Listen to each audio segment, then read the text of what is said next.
Right, so this is the Dunsley Avance. It's a nice wide stove. It comes with a choice of handles. You can have the wood, which is, to be fair, the best option because it doesn't get your hand hot when you open the door. You've got the brass and the black, and it comes with a short leg or the standard legs like this one.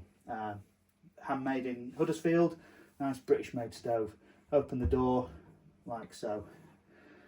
Nice big window, and it's a slimline stove, so it's ideal for a larger opening, but a modest sized room because it's not obviously overpowered, but it gives you a lovely big window.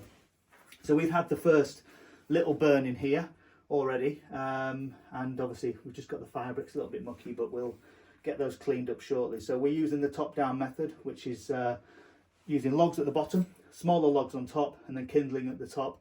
And then we've got fire lighters right at the top there, and the idea being is that if you light the fire lighters, it draws air from above, burns down into the fire, and it means that you don't have to keep opening the door to load the stove as you're getting the stove warm. There's a single control on the Dunsley, so it's right to light and then left is low. We obviously have it fully open, and the primary setting to get the fire going, to have maximum air going in. And we're also going to, as you'll see shortly, we're going to just crack the door a little bit as well, just to give it that a little bit of extra air to get us up and running. Okay, so fire lighter's going now. I'll just leave the match in there. Okay, and then we're going to close the door.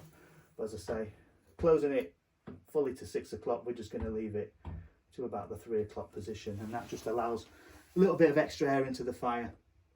The idea being behind this is that the firelighters get going, they force some heat into the flue, they get the flue nice and warm. That's what generates a draw, and that's what gets your fire burning in the first place.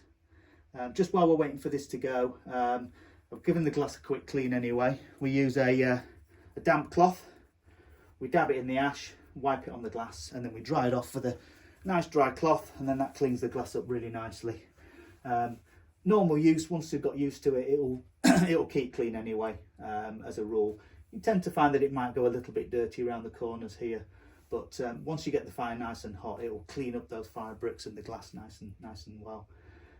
General cleaning of it as well, just a dry clean cloth. So all we do is just give it a quick clean down.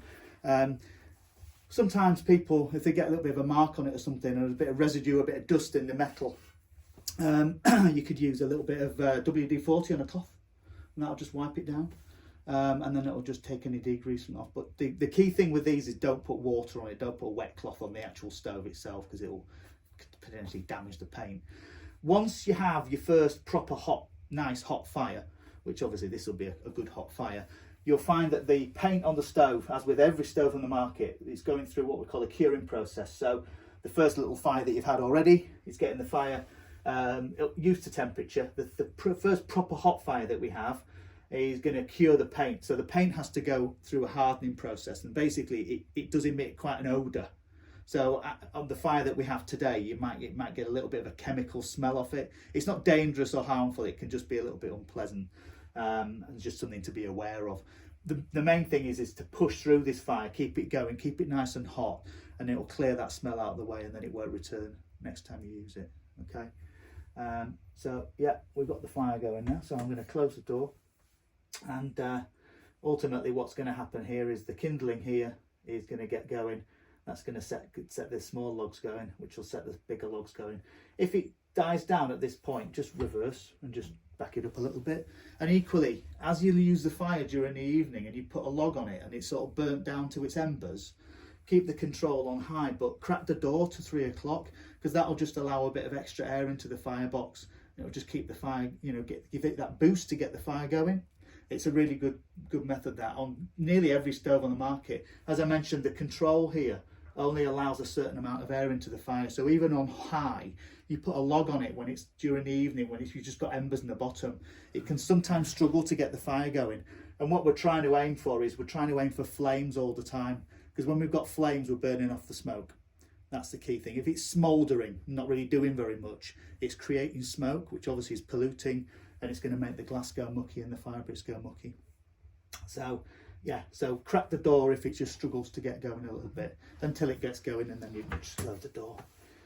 But yeah, that's getting the kindling burning away now, and then obviously at the point where you've got the logs burning at the bottom here, that's when we can start to adjust the control.